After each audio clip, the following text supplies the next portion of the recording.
असल में आज हमारा ना एक फिजिकल वर्कशॉप का सेशन था। मैं भी फिजिकल वर्कशॉप से आ रहा हूँ। 5 आवर्स मैंने नॉन स्टॉप बोला है, नॉन स्टॉप मतलब मेरा भी गला ऐसा हो रहा है ना। लेकिन जाहिर सी बात है, डेडिकेशन लेवल इस हद तक है मेरा अल्हम्दुलिल्लाह कि पेपर्स भी सर पर हैं, तो जाहिर सी बात है I have to be committed to everyone. और बहुत सारे स्टूडेंट्स इस दफ़ा अपेयर हो रहे हैं, तो हमें ऑनलाइन सेशंस को भी कंटिन्यू रखना है उसी तरीके से। अच्छा चलें भाई, लेट्स मूव ऑन। ये आपके पास फाइनल मैंने आपसे शेयर किया था। 1 आवर 45 मिनट्स का ये आपके पास पेपर होता है, पौने 2 घंटे का। दोनों पेपर्स 1 आवर 45 मिनट्स के। ठीक है, ओके लेट्स बिगिन। सबसे पहला question, the binary number this is stored in random access memory RAM. A logical left shift of 3 places is performed on the binary number. Give the 8-bit binary number that will be stored after the shift has taken place.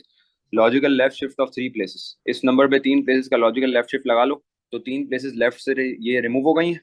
ठीक है ना, तो आपके पास बाकी की value आ जाएगी 0 0 0 1 1, और बाकी के राइट पे जो 3 एम्प्टी प्लेसेस है वहां क्या आ जाएगा, 3 जीरोस आ जाएंगे। अच्छा, आप लोगों ने आंसर्स जो है चैट में देने हैं, ठीक है। Take one box to show which statement about a logical left shift of 2 places is correct. जी भाई, आपको ये बताना है कि logical left shift of 2 places के लिए कौन सी स्टेटमेंट सही होगी। Logical left shift of 2 places, it would divide the binary number by 2, it would multiply the binary number by 2। जी भाई, बताएं भाई, चैट में पार्टिसिपेट करें। Logical left shift of 2 places, जब लेफ्ट पे 2 places जाएंगी आगे तो नंबर आपका बढ़ेगा ना। नंबर बढ़ेगा तो इसका मतलब क्या है, नंबर बढ़ने का मतलब क्या है कि आपके पास नंबर एक बार एक प्लेस चेंज होगी लेफ्ट पे तो नंबर मल्टीप्लाई बाय 2 होगा, एक और चेंज होगी तो फिर मल्टीप्लाई बाय 2 होगा।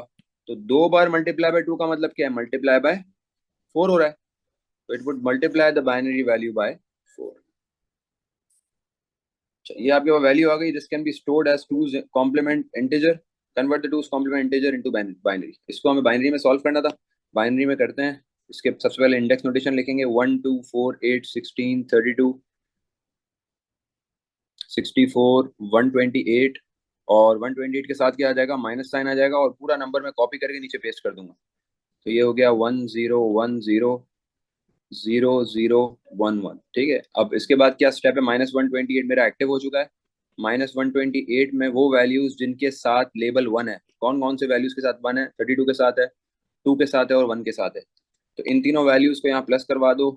32, 2 और 1। 32 प्लस 2 प्लस 1 क्या होगा भाई, 32 प्लस 2 34 प्लस 1 35। यहाँ से आपने इसको -128 प्लस 35 कर दिया, और फाइनल आंसर क्या होगा भाई, 128 में से 35 माइनस करवा दें, क्या बचा आपके पास, 8 माइनस 5 इज 3, 12 माइनस 3 इज 9, 93 आपका फाइनल आंसर आया। नेगेटिव साइन लगेगा क्योंकि हम बड़े नंबर का साइन यूज करते हैं, सही है ना, प्लस माइनस, ये तो मैथ्स का रूल पता है ना आप लोगों को। अच्छा, अब मैंने आप लोगों को याद है एग्जाम गाइडेंस जब मैं आपको समझा रहा था तो मैंने आपको बोला था अपने आंसर को अलग से हाईलाइट कर लो। अपना जो फाइनल आंसर है ना, एग्जामिनर को पता लगे कि भाई आपका फाइनल आंसर क्या है, तो अपने आंसर को या तो बॉक्स बना लो, या तो उसको ऐसे अंडरलाइन करके हाईलाइट कर लो कि भाई ये मेरा फाइनल आंसर हो गया है। ठीक है ना, या तो बॉक्स बॉक्स बेहतरीन रहेगा, ताकि आपने बॉक्स को बना लिया, पता चल रहा है कि भाई ये मेरा जो है ना, सारी चीजें करने के बाद मैं यहाँ पे पहुंच रहा हूँ, ये मेरा जो है फाइनल आंसर है। ठीक है, अच्छा अब आप आ गए टूवर्ड्स, आ गया है। The binary number is measured as a byte because it has 8 bits. State how many bytes are in a kibi byte. जी भाई, कीबी बाइट में कितने बाइट्स होते हैं। कीबी बाइट में आपके पास 1 कीबी बाइट कंटेन्स 1024 बाइट्स। चलें आगे बढ़ते हैं। Data packets are transmitted across a network from one computer to another. Describe the structure of a data packet. Structure आपके पास डेटा पैकेट का बताना है आपने। जी भाई, 3 मार्क का सवाल है, इसका मतलब आपके पास 3 पॉइंट्स यहाँ पर जो है यूज होंगे। Structure of a data packet क्या होगा, एक डेटा पैकेट में क्या क्या चीजें होती हैं। एक सेकंड।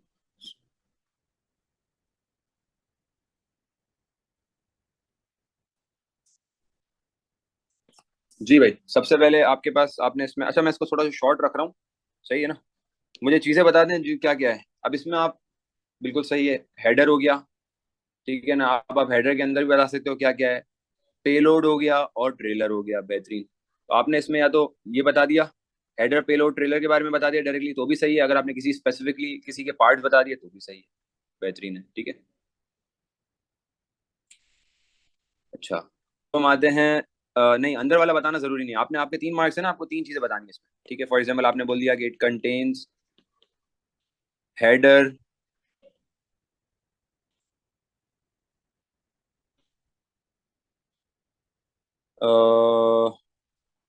पेलोड एंड ट्रेलर, इस तरह भी बता सकते हो आप, अलग अलग से भी बता सकते हो कि it contains this, it contains this and it contains this, और इस तरह भी बता सकते हो कि सेंडर का आईपी, रिसीवर का आईपी, इस तरह के पॉइंट्स बता सकते हो। जो फर्दर हेडर के अंदर चीजें हैं ना उसका भी बता सकते हो। बस आपने 3 चीजें बतानी है और यहाँ आपका वो हो जाता है। ठीक है। Packet switching is use to transmit the data packets across the network. इतनी स्पेस क्यों दी हुई बेटा? इतनी स्पेस इसलिए दी हुई है, कुछ बच्चे होते हैं पूरे पूरे पॉइंट्स लिखते हैं, तो इसलिए मैंने आपको बताया ना, स्पेस के हिसाब से थोड़ी चलना है, आपने तो पॉइंट्स के हिसाब से चलना है।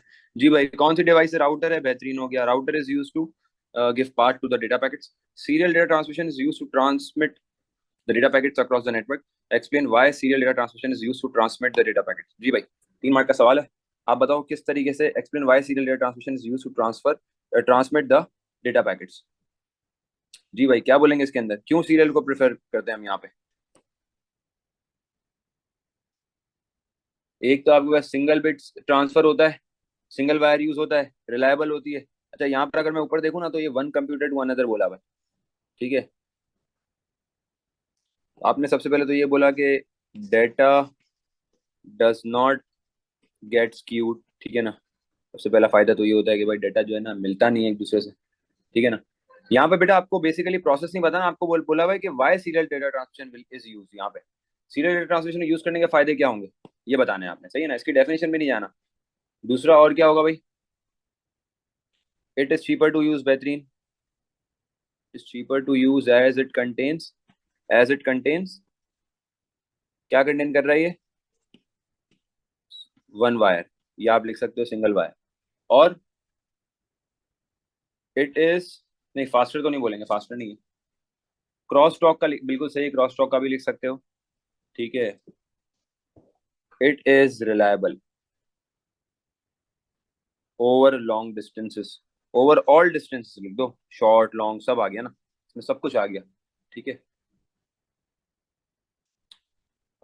Data is often encrypted when it is transferred from one device to another. Explain how data is encrypted using symmetric encryption. 4 marks का सवाल है, सिमेट्रिक एंक्रिप्शन के बारे में बताना है। कोलिजन्स विल नॉट हैपन, बिल्कुल सही है, ये भी लिख सकते हैं। जी भाई बताएं, क्या लिखेंगे इसमें? स्क्यूड का बता दिया ना आपने, तो वो उससे उसके मिलता जुलता ही बताता। बताएं भाई, explain how data is encrypted using symmetric encryption. पहले सिमेट्रिक का एक पॉइंट बता दो, क्या बोलेंगे सिमेट्रिक एंक्रिप्शन में?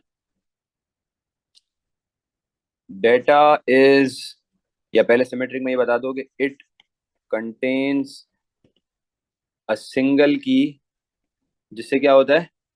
विच encrypts and decrypts the data। सही है। अब आपने बता दिया डेटा जो है सबसे पहले जो है इंक्रिप्ट होगा, प्लेन टेक्स्ट इंक्रिप्ट होगा। Plain text is converted to cipher text. काफी बच्चों ने इसमें बहुत से मार्क्स भी लिए हैं। Cipher text before reaching before reaching the receiver, मतलब बिफोर रीचिंग जरूरत नहीं है, बस आपने बोल दिया कि कन्वर्ट हुआ है। और फिर क्या होगा? इट कंटेन्स ओनली वन की, हाँ बिल्कुल सही, हमने यहाँ बोल दिया ना इट कंटेन्स अ सिंगल की। ठीक है ना। और क्या होगा? Cipher text is decrypted to plain text at the receiver side। ये तो होगा 3 पॉइंट। चौथा पॉइंट क्या लिखेंगे? What will be the fourth point? Encrypt algorithm के बारे में लिख सकते हैं, बेहतरीन। इट यूजेस कौन सा एल्गोरिथम? इंक्रिप्टेड एल्गोरिथम नहीं, नाम क्या है उस एल्गोरिथम का, याद करें। जी जी बिल्कुल वही वाला। इट यूजेस हैशिंग एल्गोरिथम, बिल्कुल सही है।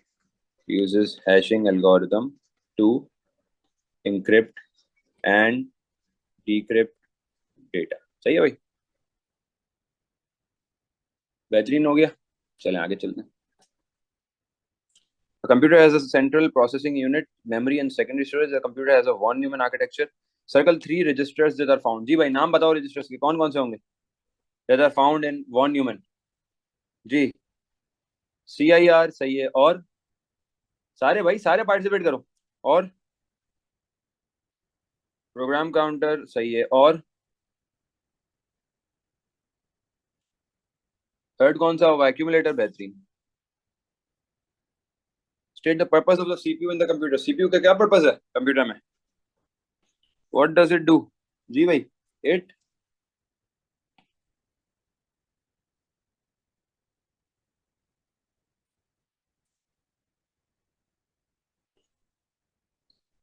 इट प्रोसेसेस, बिल्कुल सही है, इट प्रोसेस इन कंप्यूटर। ठीक है। Computer A has 2.1 gigahertz quad processor, computer B has इतना इतना quad dual core processor, computer C has 5.2 gigahertz single core processor. Identify which computer is most likely to execute more instruction simultaneously. जी भाई बताएं, कौन सा computer जो है ज्यादा इंस्ट्रक्शन साइमल्टेनियसली वो करेगा? बताएं बताएं बताएं, चैट पे बताएं। जी गाइस, देखो इसमें 2.1 गीगाहर्ट्ज के क्वाड कोर प्रोसेसर है, मतलब चार प्रोसेसर है। इसमें 5.2 गीगाहर्ट्ज का एक प्रोसेसर है, तो चार वाले ज्यादा हुए एक वाला हुआ? चार वाले ज्यादा हुए ना, क्वाड कोर। सही है ना? तो यहाँ पर आपने बता दिया भाई कंप्यूटर ए, और जस्टिफिकेशन दे दी। जस्टिफिकेशन क्या दी आपने? बिल्कुल सही है। जस्टिफिकेशन में आपने क्या बताया इसमें कि it uses quad core processor, या आप बोल सकते हो कि it has more number of cores. उससे क्या होगा? More core means, more core means the performance, means high performance of CPU. ठीक हो गया। ऑल राइट, फास्टर स्पीड भी लिख सकते हो, मोर नंबर ऑफ साइकिल्स लिख सकते हो, बेहतरीन। Explain why computer C can execute more instruction per second than computer B. जी भाई, कंप्यूटर सी जो है वो मोर नंबर ऑफ इंस्ट्रक्शंस कैसे वो कर सकता है, एग्जीक्यूट कर सकता है देन कंप्यूटर बी? जी, इसका बताएं मुझे। यहाँ पर अगर आप देखो कंप्यूटर सी में, तो कंप्यूटर सी में 5.2 गीगाहर्ट्ज का एक प्रोसेसर है, उसके बाद 2.5 गीगाहर्ट्ज के दो हैं, तो 2.5 अगर आप प्लस करो तो फिर भी वो 5 बनाता है, लेकिन नीचे वाले के पास तो 0.2 का है, तो ये तो ज्यादा हुआ ना। तो बिल्कुल सही है, आप ये बोलोगे कि इसके पास 0.2 का फर्क आ रहा है ना। हाँ, तो क्लॉक स्पीड की बात करोगे बिल्कुल आप बोलोगे कि computer C has a high a higher clock speed than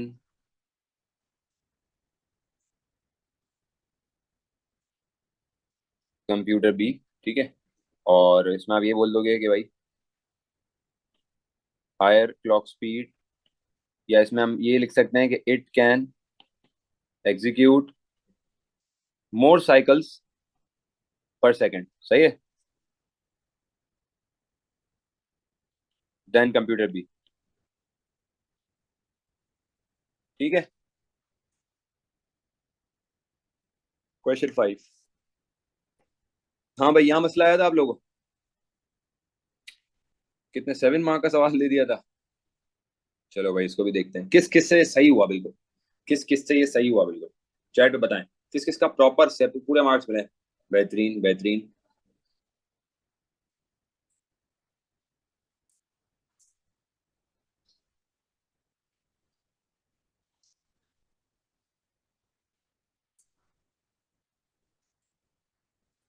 बेटा अगर आ गया ना एग्जाम में, बेटर रहना फिर। चलो भाई, इसको सॉल्व करते हैं।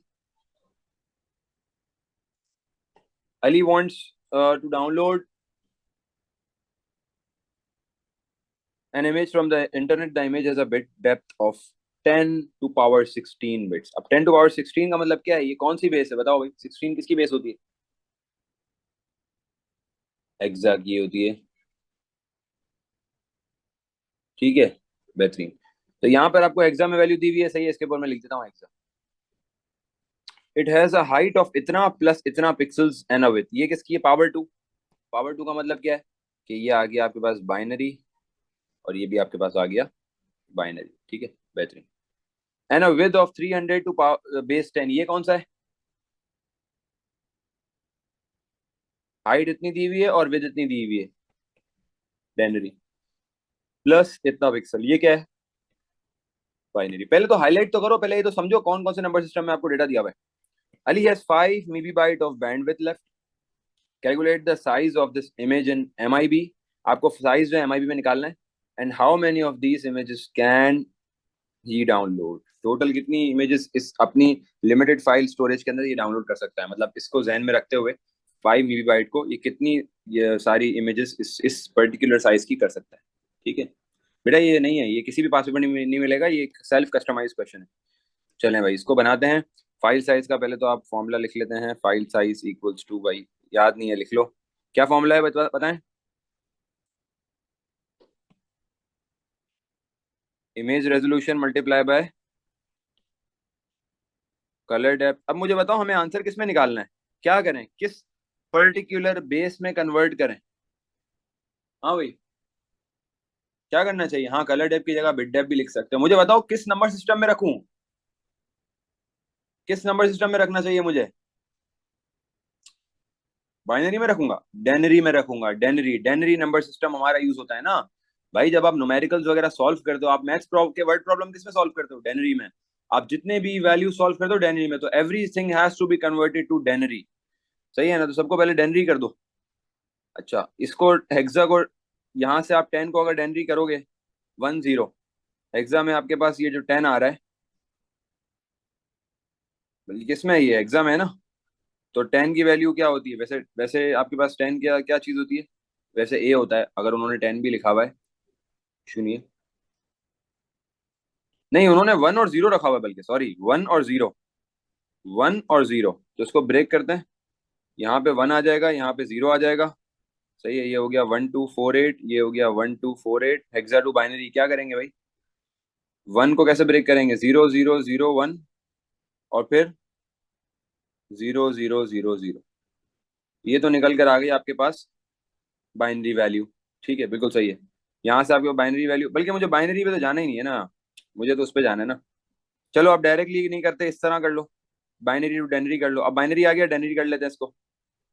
1 1 2 4 8 16 32 64 128, कौन सी वैल्यू पिक करूंगा भाई, 16 पिक करूंगा। यहाँ से 16 पे 1 का लेबल है ना, तो 16 आ गया, तो भाई कलर डेप मेरे पास क्या आ गई, 16 आ गई। समझ में आ गई सबको किस तरह 16 आई है। देखो मैंने ब्रेक किया, मैंने बाइनरी में लगाया, बाइनरी से फिर डेनरी किया, तो 16 आ गया। तो कलर डेप तो भाई मिल गई 16। अब जिन्होंने भंड मारा था ना, समझ में आया किस तरह हुआ। It has a height of इतना प्लस इतने पिक्सल। अब आपकी मर्जी है, आप दोनों को ऐड करवा के निकाल लो या अलग अलग निकाल लो, आपकी मर्जी है। सही है, अब देखो उसको मैं अगर अलग अलग निकालूं, तो ये 1100, पहले नोटेशन लिख लेते हैं। ये वैसे आप नीचे ही करोगे, मैं ऊपर कर रहा हूँ, मेरे पास जगह है इसलिए। 32 64 और 128, सही है। पहले ये वाला नंबर लिख लिया, पहला वाला 1100, और फिर क्या है 1000। इसका आंसर क्या निकल रहा है ये देख लेते हैं। 128 प्लस 64 प्लस 8। जी भाई 128 प्लस 64 क्या होता है, 128 प्लस 64 196 होता है। नहीं, 8 + 4 12, यहाँ 1 आ गया, 9 हो गया, 192 होता है। 192 प्लस 8 क्या हो गया, 200 हो गया। चलो दूसरी वैल्यू चेक कर लो, 111000, 111000। मैंने अब ये वाली वैल्यू चेक करी है, मैंने अब ये वाली वैल्यू पिक करी है। ठीक है, इस वैल्यू को चेक करते हैं भाई क्या आ रहा है। इस वैल्यू पे क्या आ रहा है, लेट्स सी। इस वैल्यू पे आ रहा है 32 प्लस 16 प्लस 8। मैंने ये वाली वैल्यू उठाई है और यहाँ कॉपी कर दी। 32 प्लस 16 प्लस 8, हाँ भाई इसका क्या आंसर आ रहा है। 32 प्लस 16 क्या होता है, 48, 48 प्लस 32 प्लस 16 48, 48 प्लस 8 56, बिल्कुल सही है, 56 आ गया आंसर। तो 200 प्लस 56 कितना हुआ, 256 हो गया इसका। तो देख रहे हो क्वेश्चन किस तरह बना हुआ है, 256 आ गया इसका कैलकुलेशन। इस पे आ जाओ तो ये ऑलरेडी डेनरी है, बस इसको सॉल्व करना है ना। 110 1010100, इसके भी 8 बिट्स है। 11010100, 11010100, 11010100, हाँ सही है। चलें इसका बताएं भाई क्या आ रहा है आंसर। ये 4 पे 1 है, 16 पे 1 है, 64 पे 1 है, 128 पे 1 है। 128 प्लस 64 192, 192 प्लस 16 102, और 108, 108 प्लस 4 कितना हो गया, 108 प्लस 4 सॉरी 208, 208 प्लस 4 212, 212 आ गया भाई यहाँ से। 212 प्लस 300 क्या होगा? 212 प्लस 300 क्या हो जाएगा? हाँ भाई टोटल बताओ। 300 प्लस 212, 512। सही है। अब मैंने चीजें सॉर्ट आउट कर दी हैं आपके लिए। अब आप इसको सॉल्व करो भाई। इमेज रेजोल्यूशन आपके पास क्या आ रही है? आपके पास ऊपर वाली आ रही है 256 आ गई आपके पास हाइट। आपके पास विथ क्या आ रही है? विथ 512 आ रही है। फिर आप आ जाओ आपके कलर डेप्थ पे। कलर डेप्थ की क्या वैल्यू आ रही है बिट्स में? 16 आ रही है। 16 को आप यूज कर लो यहाँ। बिट डेप्थ बोल दो, कलर डेप्थ बोल दो, आपकी मर्जी है। चले भाई इसको मल्टीप्लाई किया। आपके पास जो भी आंसर 256 इंटू 512 इंटू 16। जी भाई इसको आपने मल्टीप्लाई कराया और ये आपका आंसर बिट्स में आ रहा है। बिट्स से आपको कहाँ जाना है? बिट्स से पहले तो आप एमआईबी में चले जाओ। बिट्स से आपको कहाँ जाना है भाई? बिट्स से आपको आपको मांगी किसमें? आपको बोला है 5 मीबी बाइट में कितनी आ जाएंगी? कलर डेप्थ अगेन बता दो भाई। कलर डेप्थ बहुत सिंपल है, 10 है ना। 10 को मैंने ब्रेक कर दिया 1 और 0 में, हेक्सा को, और फिर 1 और 0 को मैंने बाइनरी में सॉल्व किया। बाइनरी के बाद डेनरी में कर दिया, 16 आ गया यहाँ से। चलें भाई अब मैं बिट से मैं मुझे जाना है मीबी बाइट में। जरा इधर देखो, मीबी बाइट में मैं रोड मैप बनाऊंगा भाई। रोड मैप मुझे बताओ। मैं यहाँ से जब मैं बिट से बाइट्स में जाऊंगा तो क्या करूंगा बताएं भाई? चैट में बताएं क्या करूंगा? Divide by what? 8। बाइट से कीबी बाइट में जाऊंगा तो क्या करूंगा? Divide by what? Divide by byte से कीबी बाइट में क्या होगा? Divide by 1024। बिल्कुल सही है। और कीबी बाइट से मीबी बाइट जाने के लिए क्या होगा? Divide by again 1024। तो भाई ये आ गया ना। अब ये चीजें डिवीजन में रख लो अपने। मैंने आपको सिखाया है ना, मल्टीप्लीकेशन डायरेक्ट नहीं करनी। मल्टीप्लीकेशन डायरेक्ट नहीं करनी। पहले just set your numerators, then set your denominators and then simplify. क्यों मल्टीप्लीकेशन के घपले में पड़ रहे हो? जरूरत ही नहीं है। अभी कटिंग हो जाएगी। 8 1 जा 8 2 जा, 5 1 2 1 जा 5 1 2 2 जा, 256 1 जा 256 4 जा। ये आपको पता होना चाहिए। 256 का डबल क्या होता है? 256 का डबल 512 होता है। 512 का डबल क्या होता है? 1024। ठीक है ना। यहां से मेरे पास ऊपर क्या बच रहा है? 2 बच रहा है। 2 1 जा 2 1 जा, क्या बचा आपके पास भाई? 1 अपॉन क्या बचा फाइनल आंसर? 1/4। 1/4 का मतलब क्या है? 1/4 मीबी बाइट में मेरा आंसर आ रहा है। अब आप इसको 0.25 भी लिख सकते हो, सही है। आप अगर इसको चाहो तो आप इसको 0.25 मीबी बाइट भी लिख सकते हो। अब देखो एक इमेज कितने कितनी स्टोरेज की है? एक इमेज आपके पास 0.25 मीबी बाइट की। ठीक है। अब 0.25 मीबी बाइट की एक इमेज है। 5 मीबी बाइट्स में कितनी आ सकती है? फ्रैक्शन में आंसर अलाउड है लेकिन पूरा ब्रेक होना चाहिए। देखो आंसर फ्रैक्शन में नहीं आएगा ना। अभी देखना 0.25 की एक है। 5 मीबी बाइट्स में कितनी आनी चाहिए? एक पिक्चर की जो साइज है 0.25 मीबी बाइट है। 5 मीबी बाइट में कितनी पिक्चर है आ सकती हैं? एक्स क्रॉस मल्टीप्लाई कर लो। 5 = 0.25 मल्टीप्लाई बाय एक्स। आप यहाँ पर अगर चाहो तो 1/4 भी लिख सकते हो, सही है ना। अगर आप नहीं आप फ्रैक्शन में डाल रहे हो तो 1/4 लिख के कर लेते, चलो कोई मसला नहीं है। 1/4 1/4 सही है। यहाँ से 4 मल्टीप्लाई हुआ, वहां जाके 5 के पास 5 4 20, x = 20। जी भाई हो गया फाइनल आंसर 20। आपके पास इमेजेस यहाँ पे आ रहा है। तो मुश्किल फेज जो है ना वो स्टार्टिंग में कन्वर्जन का है, फिर नहीं है। ऐसे क्वेश्चन में फॉलो थ्रू का एरर होगा, हाँ बिल्कुल। लेकिन मसला ये है कि फॉलो थ्रू का एरर अगले पार्ट्स में कैसे होगा? अगले पार्ट्स तो यहाँ पर है नहीं, एक ही क्वेश्चन है। तो ये मसला हो सकता है आपके लिए। लेकिन फॉलो थ्रू का एरर होगा। Complete the sentences about number systems. Use the items from the list. Some of the items in the list will not be used. You should only use at an item once. मैं आपके पास वो पढ़ रहा हूँ, blank पढ़ रहा हूँ, आप बताइएगा मुझे, ठीक है। फॉलो थ्रू एरर का मतलब है जो आप एक गलती करते हो ना, जो ECF एरर कैरी फॉरवर्ड है, उसको फॉलो थ्रू बोलते हैं। The binary number system is based dash. जी भाई 2 सही है। अब आपको the smallest binary number that can be represented as an 8 bit binary number is what? Smallest binary number जो 8 बिट से रिप्रेजेंट हो सके वो क्या हो सकता है?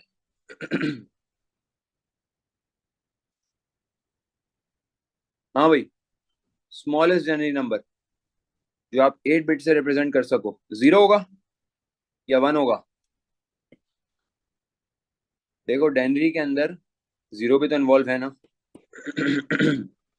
The largest binary number that can be represented as an 8 bit. अच्छा एक second. The smallest Binary number, अच्छा ये हो गया ना. The largest binary number that can be represented as an 8-bit binary number is what? 250 255. बेहतरीन. क्योंकि 255 कैसे होगा आप जरा समझ लें जिनको नहीं पता. 1 2 4 8 16 32 64 128 और 256 होता है ना. अब 256 को जीरो करा, बाकी हर जगह पे 1 लगा दिया. तो वो जो आपके पास 64 32 128 16 8 4 2 1 को अगर आप प्लस करो ना सबको, तो आपके पास 255 आता है आंसर. 255 क्यों है भाई? 255 आपने सबको ऐड कर दिया, लास्ट वैल्यू क्यों छोड़ी? क्योंकि लास्ट वैल्यू को हमने इसलिए एक्टिव नहीं किया, वरना फिर वो टूज कॉम्प्लीमेंट की तरफ चली जाती है. The hexa number system is base dash. जी भाई कौन सी बेस है? Base 16. Each hexadecimal digit is equivalent to dash bits. जी भाई कितने बिट्स के बराबर होता है एक हेक्सा का डिजिट? 4 बिट्स. सही है. The number 1 to 9 are used and the number 10 is represented by dash. 10 को किससे रिप्रेजेंट किया जाता है? ए से. The hexadecimal number system continues up as A कहां गया? ए है इसमें, हाँ है. Continues up to the number 15 which is represented by F. मतलब यार इसमें तो सबको फुल मार्क्स लेने थे ना यार. 2-bit binary numbers are given at the 2-bit binary numbers. Right side से करेंगे. 1+1 0 नीचे 1 ऊपर. 1+1+1 1 नीचे 1 ऊपर. फिर अकेला 1 आ गया. 1+0 1 आ गया. 1+1 0 नीचे 1 ऊपर. फिर 1 अकेला आ गया. फिर 0 आ गया. फिर 1 यहाँ आ गया. Final answer has been calculated. ठीक है. 3 मार्क आपको दे रहा है यहाँ पे. Binary addition can result in overflow. Overflow, tick one box to show the correct definition of overflow. जी भाई कौन सी वाली है?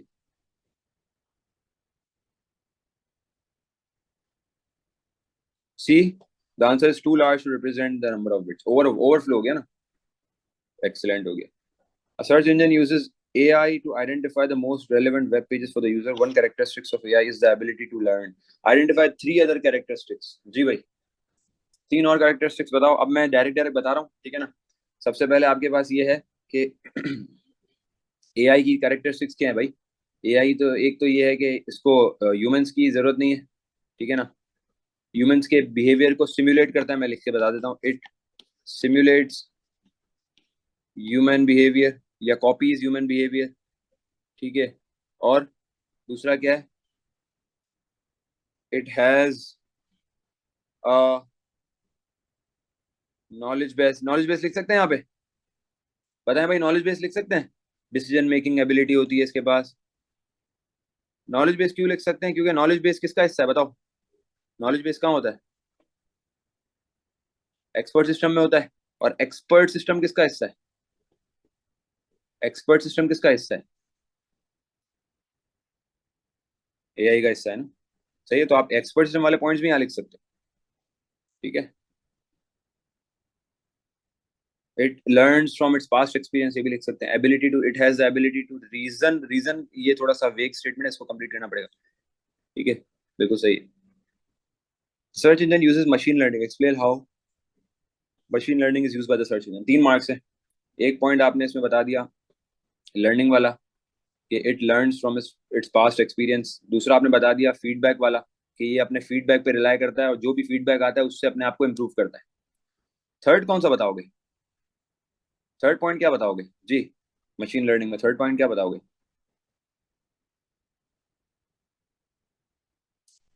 हाँ भाई थर्ड पॉइंट क्या बताओगे?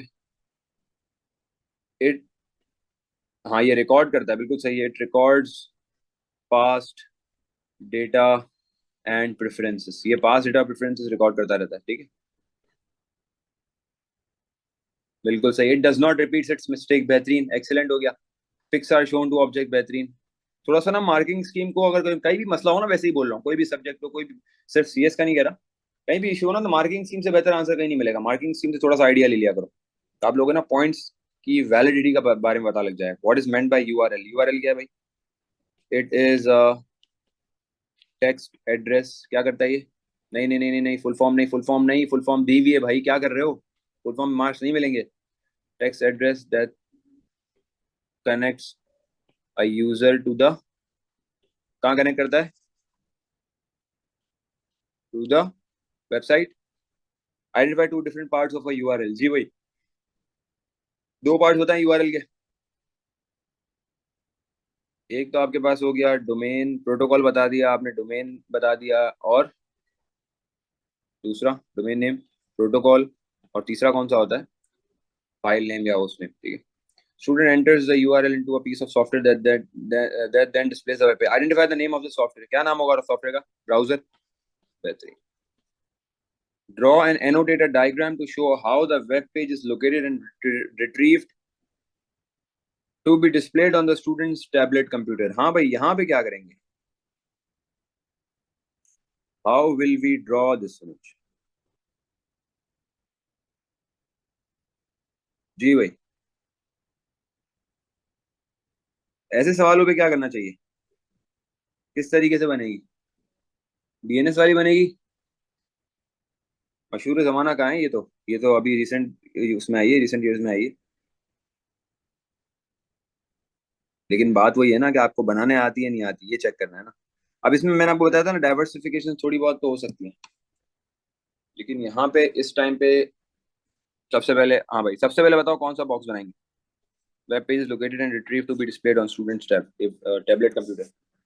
आपने यहाँ पे बना लिया एक वेब ब्राउजर बना लिया, ठीक है ना। और वेब ब्राउजर से पहले आपने यूजर बना लिया कि यूजर यूआरएल एंटर कर रहा है ना, तो आपने वो बना लिया। जैसे फॉर एग्जाम्पल आपने यहाँ पे एक यूजर बना लिया, एक आपने बना लिया वेब ब्राउजर। जी भाई, सबसे पहले क्या होगा? यूजर जो है यूआरएल एंटर कर रहा है किसमें? वेब ब्राउजर में। सही है। आपने यहाँ पे लिख दिया। टैबलेट की जरूरत नहीं है, टैबलेट की जरूरत नहीं है, क्योंकि आप सिर्फ इंटरनल मैकेनिज्म बता रहे हो। कनेक्ट करा आपने, और यहाँ पे लिख दिया आपने यूजर एंटर्स यूआरएल। सही है। अब क्या होगा? वेब ब्राउजर किसको भेज रहा है? वेब ब्राउजर यूआरएल को उठा के किसको देगा? डीएनएस के पास जाएगा। सही है। अब आपने यहाँ पे एक डीएनएस बना दिया,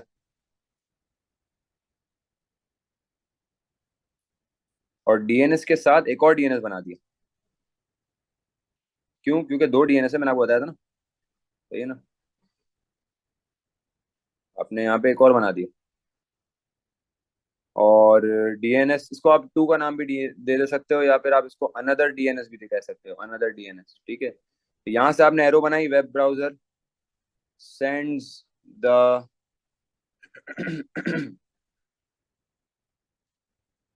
यहाँ पर आपको जो है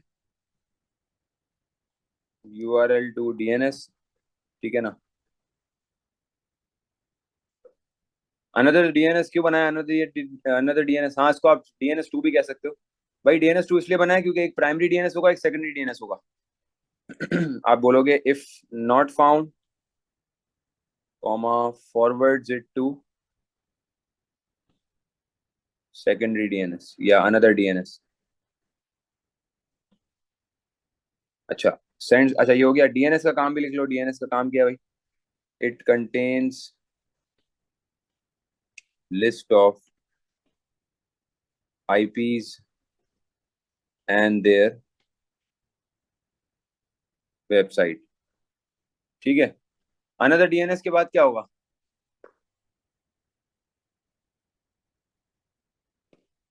अब डीएनएस से क्या होगा? किसके पास जाएगा? Web server. सही है। अभी आपके पास यहां से डीएनएस वापस किसको लेगा? वापस भी तो लाएगा। वापस क्या लाएगा?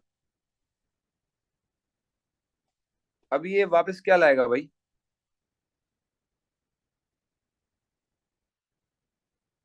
Dotted line, dotted line. और आपने यहाँ पे क्या लिख दिया? आपने यहाँ पे क्या लिख दिया? क्या वापस ला रहा है? आईपी वापस ला रहा है, बिल्कुल सही है। आपने यहाँ लिख दिया it sends IP, it sends IP back, ठीक है ना। इट सेंड्स बैक आईपी, ये लिख लो, इट सेंड्स बैक आईपी। आपने आईपी भेजी वापस। अब आईपी इसके बाद आ गई, अब क्या होगा? देखो मैंने ये नॉन एक्टिव पाथ क्यों बनाया है, क्योंकि देखो जब ये एक्टिव होगा तो ये नॉन एक्टिव होगा ना। तो आपने आईपी यहाँ भेज दी। आईपी के बाद क्या करेगा? वेब ब्राउजर किससे कांटेक्ट करेगा? वेब सर्वर से। जी भाई। अब क्या होगा? सर्वर आएगा। अब आपके पास यहाँ पे सर्वर बना दो, राइट साइड पे बना लो या नीचे की तरफ बना लो, कोई इशू नहीं है। यहाँ से एरो बना के नीचे भी बना सकते हो और आगे भी बना सकते हो। ये आ गया आपका सर्वर, ठीक है। ये आपने बना लिया वेब सर्वर। और वेब सर्वर से क्या लिंक होगा भाई? वेब सर्वर में क्या भेजेंगे? सेंड्स रिक्वेस्ट, क्योंकि इसमें एसएसएल के जिक्र की जरूरत नहीं है, इसमें एसएसएल का कोई जिक्र नहीं करना आपने, ठीक है ना। और यहाँ पे आपको जो है ना ये क्या भेजेगा भाई वापस। अच्छा डॉटेड लाइन होगी ना अगेन, क्योंकि एक जब एक्टिव होगी तो दूसरी डॉटेड होगी। और इसमें आपने क्या लिख दिया, आते आने वाली में क्या लिख दिया आपने, सेंड्स कंटेंट ऑफ वेबसाइट। मतलब देख रहे हो वेब ब्राउजर से सारी चीजें जुड़ी हुई हैं, वेब ब्राउजर ही तो है, वेब ब्राउजर आगे कहाँ भेज सकता है। अब वेब ब्राउजर किसको भेज देगा, यूजर को शो कर देगा। तो आपने यहाँ बना लिया डिस्प्लेज कंटेंट टू यूजर। अब जिसका इसमें अच्छे मार्क्स हैं, इसका मतलब आप लोगों ने मिलती जुलती बनाई है, ठीक है ना। एसएसएल की एसएसएल की तो इसमें इन्वॉल्व हो जाएगा ना, एसएसएल क्या होगा, एसएसएल यहाँ इन्वॉल्व हो जाएगा बस। यहाँ पे एसएसएल सर्टिफिकेट की बातें हो जाएंगी कि भाई वो सबसे पहले ब्राउजर सर्वर को यही चीज जगह पे यहाँ पर आ जाएगा, आस्क फॉर एसएसएल सर्टिफिकेट, सही है। और वापस ये आ जाएगा सेंड्स कॉपी ऑफ एसएसएल, ठीक है भाई। वेब सर्वर नहीं बनाया, ओके बना लें, जरूरी है, ठीक है। नहीं डीडोस अटैक नहीं आ सकता ना दोबारा, डीडोस अटैक ऑलरेडी रिपीट हो चुका है, डीडोस अटैक नहीं आएगा। A robot vacuum cleaner uses sensors to navigate around an obstacle. Tick one box to show which sensor would be most suitable. जी भाई कौन सा सेंसर मोस्ट सुटेबल है। नहीं क्रॉस नहीं होगा ना, नॉन एक्टिव बनेगा, क्रॉस का मतलब है पाथ रोक देना, रोकेगा नहीं ना पाथ, ठीक है ना। ये ए हो गया, बिल्कुल सही है। An expert system can be use to diagnose an error with a robot vacuum cleaner. और circle three components is a part of expert system. जी भाई बताएं, three components which are they, knowledge base और मतलब circle वाला तो बड़ा मजा आता है ना, सर्कल वाले में तुम लोगों को तीन तीन मार्क्स फ्री के ले लेते हो। रूल बेस और इन्फ्रेंस इंजन। और तुम देखो ना, मतलब तुम लोग फ्री के मार्क्स ही उठा रहे हो। Explain how the robot vacuum cleaner can make use of machine learning, ये सी पार्ट है। हाँ भाई बताओ, तीन पॉइंट्स क्या लिखेंगे। How robot vacuum cleaner can use machine learning, ये अपने उसमें कैसे सिस्टम में यूज करेगा क्या करेगा ये।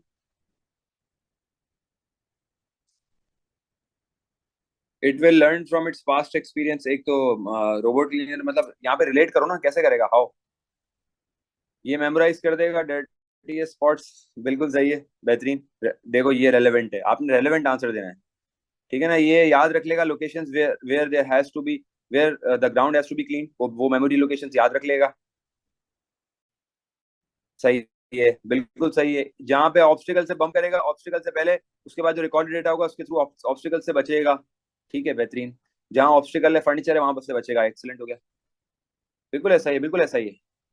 It will not repeat same mistake, लेकिन रेलेवेंसी बताओ ना, इसको मिला के बताओ।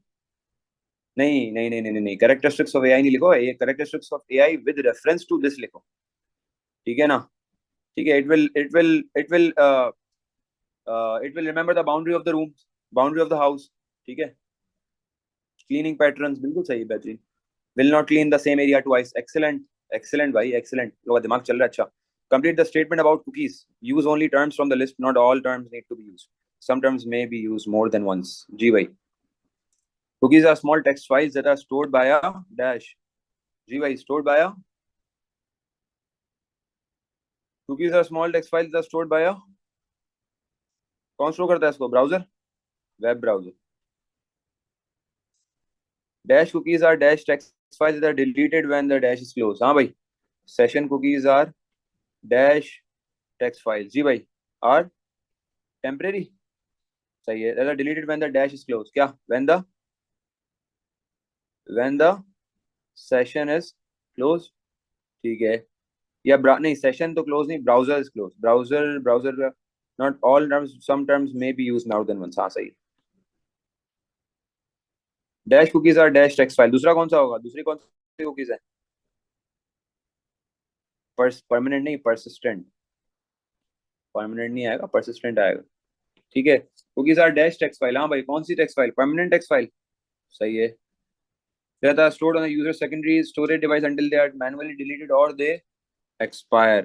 अबे यार मतलब खुदा को मानो, तुम लोग 7 मार्क्स मुफ्त के मिल रहे हैं यार, 7 मार्क्स, मतलब तुम लोग ये बड़े बड़े सवालों में फंस जाते हो, ये 7 मार्क्स तुम लोग ऐसे बांट रहा है, ये लो ये लो ये लो ये लो, लेते जाओ लेते जाओ।